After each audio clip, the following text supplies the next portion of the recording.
y nacionales en materia de economía circular y bioeconomía, además de ofrecer consultoría en el sector privado. Agradecemos al maestro Jorge Alexis de Alcoa Morales, fundador de Eucariota, por el tema tecnologías y valorización de economía circular. Cedemos el uso de la voz al maestro. Sale, buenos días. Gracias a la diputada Alondra, también a la compañera diputada Mariana, al diputado Oscar, al demás presidium, a los asistentes. Adelante. Me parece que va a estar muy interesante la exposición. La verdad es que yo estaba muy emocionado, ¿no? Muy apasionado, pues sí, estimulado en el foro pasado, pero creo que esto es bastante más profundo, bastante más interesante. Fíjense, yo les comentaba que en las casas los residuos sólidos urbanos, es decir, los hogares generan 8,000 toneladas diarias de residuos, ¿no? Y las empresas son 57,000 toneladas, es decir, tenemos un total de 66,000 toneladas diarias de generación. Entonces, cuando hablamos de normatividad, pues bueno, el municipio está generando una parte, pero el Estado, o sea, que son los grandes generadores, pues generan 57,000 toneladas. Aquí tenemos una estimación de toneladas diarias de PET, todo esto con base a datos oficiales, ¿no? Entonces son 500 toneladas diarias de PET, 500 toneladas diarias de vidrio, 1,200 toneladas diarias de papel y cartón, 50 toneladas diarias de multicapa. Y este análisis tiene que ver con la valorización, es decir, cuánto estoy generando y cuánto de eso que estoy generando tiene un potencial de valorización. Esto es para... Perfecto. Perfecto. Entonces, es muy importante no solamente saber qué genero, sino cuánto genero. ¿Para qué? Pues para ver cómo voy a valorizarlo. Aquí entra lo interesante. De estas 66,000 toneladas que generamos diario a nivel estatal, que es 85% por empresas, la mitad son orgánicos. Es decir, adelante, la que sigue, por favor. La tecnología de valorización que vamos a hablar hoy, que es ahorita en Europa lo que está moviendo y que es pionero, es el concepto de bioeconomía circular.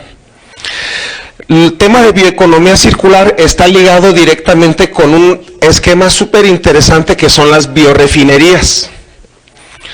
Ahorita vamos a ir profundizando un poquito más. Esta es una biorefinería, esta es una planta de producción de microalgas, ahorita vamos a ver. Adelante. Como sabemos, todo el modelo lineal de extraer, producir, contaminar, trasladar y desechar, pues nos está generando todo un tema de desigualdad, migraciones, pobreza, pérdida de biodiversidad, desertificación, pérdida de suelos, etc., ¿no? Adelante.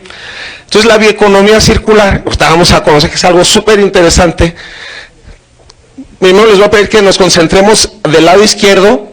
La bioeconomía circular tiene una vinculación con dos sectores directamente, que es el rural y el urbano.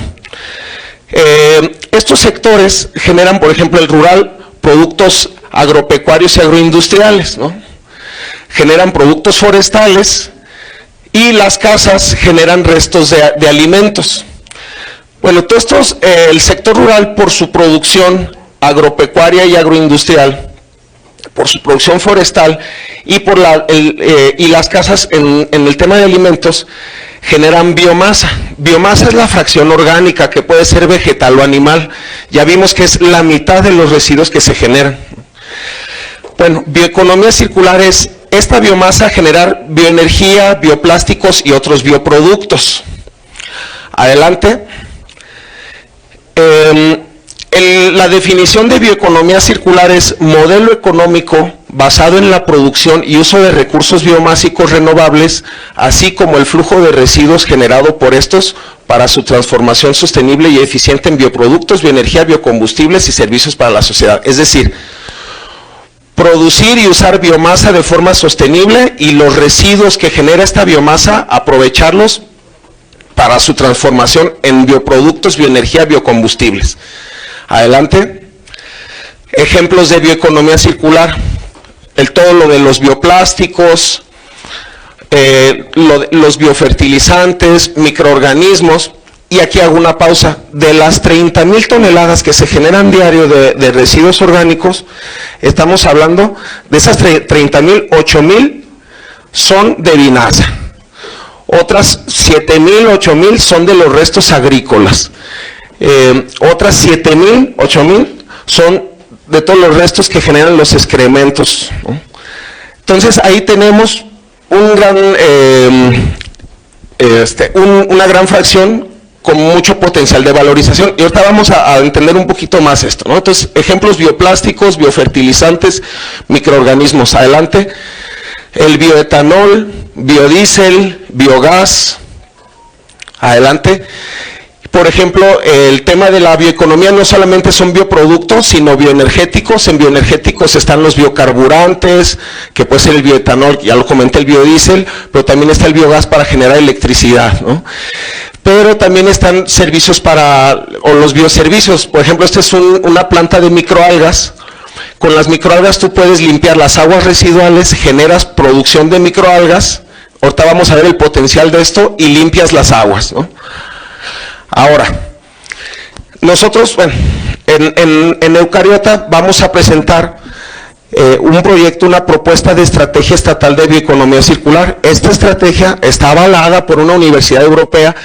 Nosotros hemos estado colaborando con Comisión Europea, y para que dimensionemos el potencial de la bioeconomía circular, en el 2019 generó 650 billones de euros.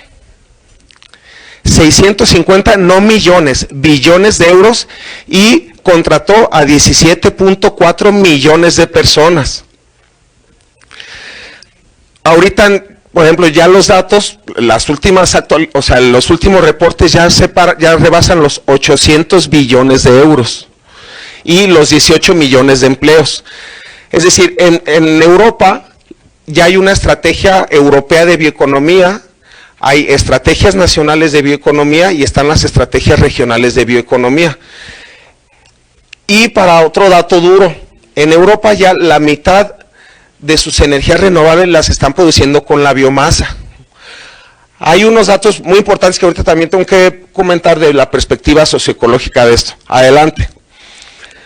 Gran parte de la bioeconomía está contribuyendo a la cadena alimentaria, a la agricultura, química, muebles, productos de consumo, textiles, forestal, pesca y otro, ¿no?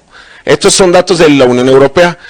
Entonces la bioeconomía es básicamente producir bioproductos con la biomasa, desde medicamentos, alimentos funcionales y nutracéuticos, bioplásticos, bioenergía, tinturas, materiales, algas, bioquímicos, biopesticidas, etc. Adelante. Entonces, decía lo de las biorefinerías. ¿Cómo vamos a producir estos bioproductos? Pues por biorefinerías. Algo muy importante es que las biorefinerías, y lo que se promueve en la bioeconomía circular, es uso en cascada. El tema de, por ejemplo, generar electricidad, biodiesel, calor, biogás, debe de ser la última cascada, y lo que se busca es que el compuesto, es decir, de la biomasa, extraer primeramente el compuesto de interés. Ya que extraemos el compuesto de interés, generamos la electricidad, calor, etc., ¿no? Ahorita vamos a conocer un poquito más de estos alcances. Entonces, por ejemplo, en Jalisco nosotros tenemos detectadas 4 biorefinerías, de las cuales la mitad son proyectos piloto. En la Unión Europea hay más de 800 biorefinerías. Este es esto es fuente de la Comisión Europea. Adelante. ¿Cómo funcionan las biorefinerías?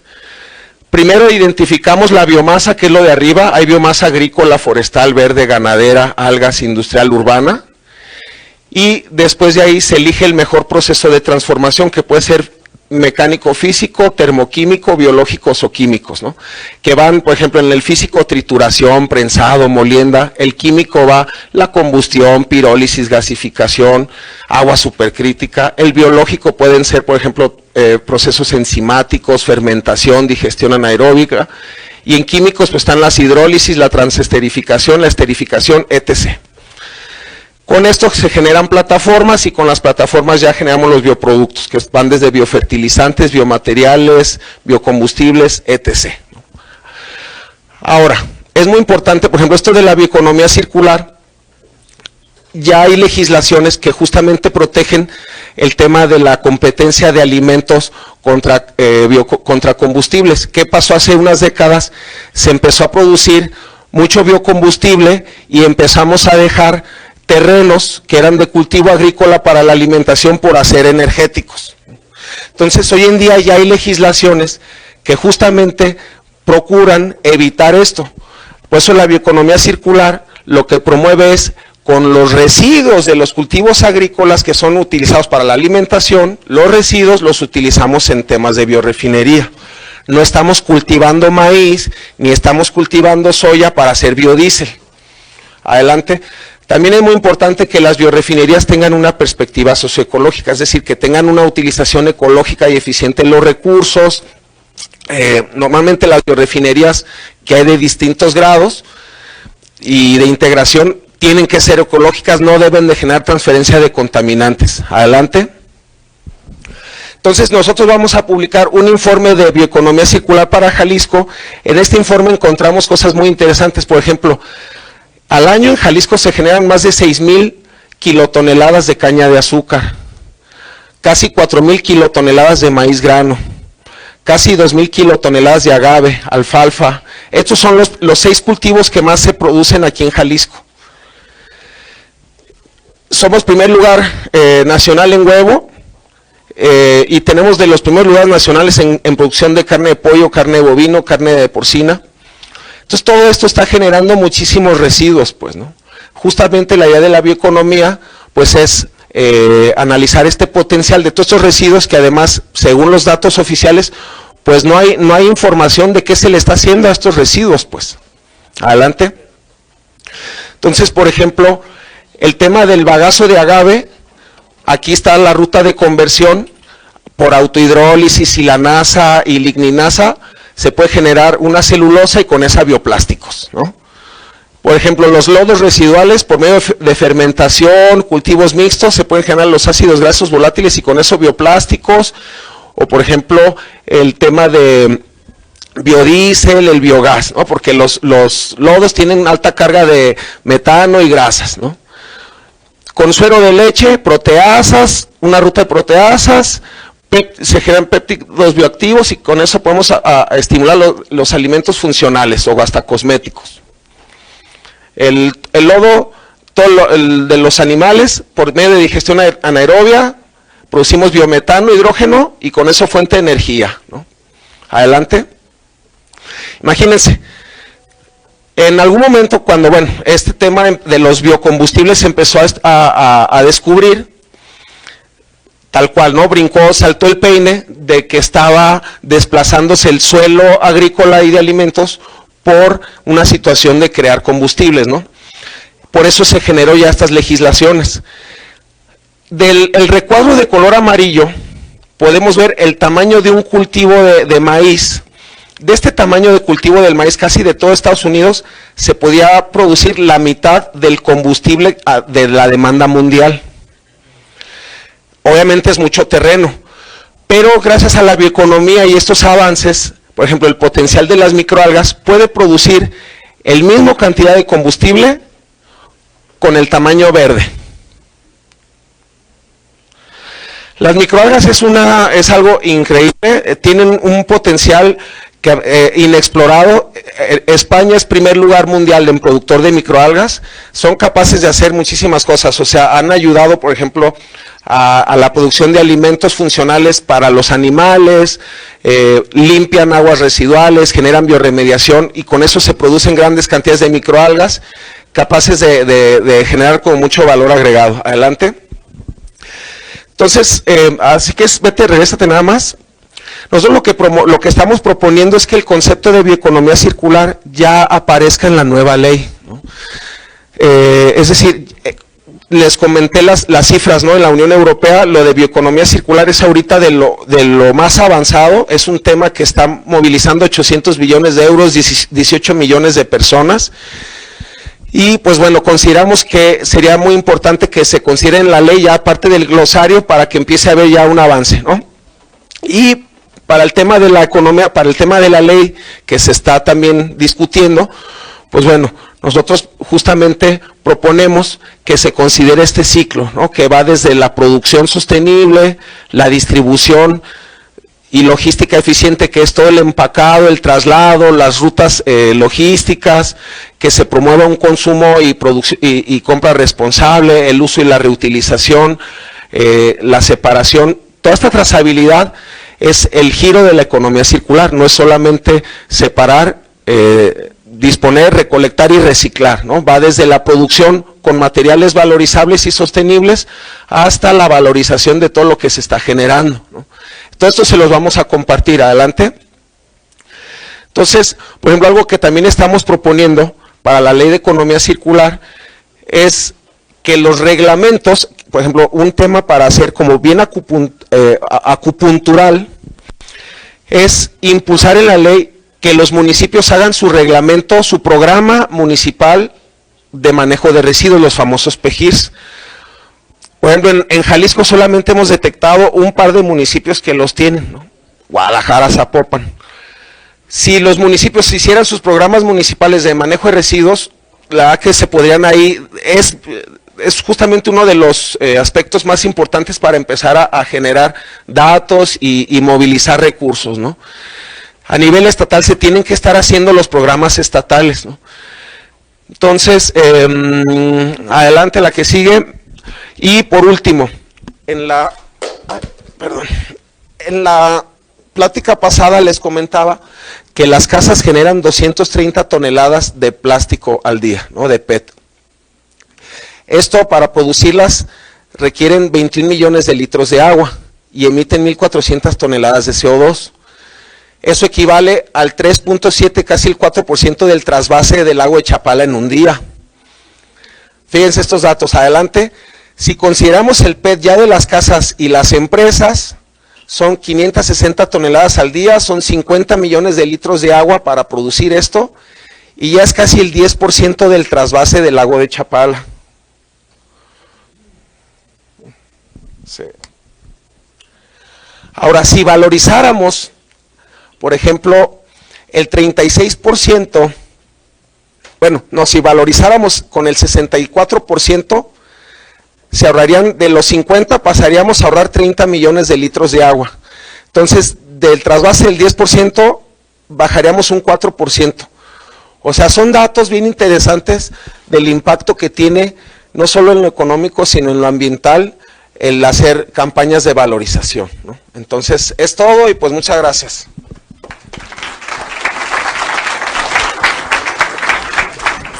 Agradecemos la participación del maestro Jorge Alexis de Aldecoa Morales, fundador de Eucariota. A continuación, tenemos la ponencia de la maestra Mónica Fernández González, maestra en gestión de recursos hídricos, directora de ventas y operaciones de Holcim México, con el tema casos de éxito. A continuación también me permitiré leer un pequeño parte de su reseña. Ella es directora de ventas y operación de agregados de Holcim México, ingeniera civil por la Universidad Nacional Autónoma de México, maestra en hidrología y gestión de recursos hidráulicos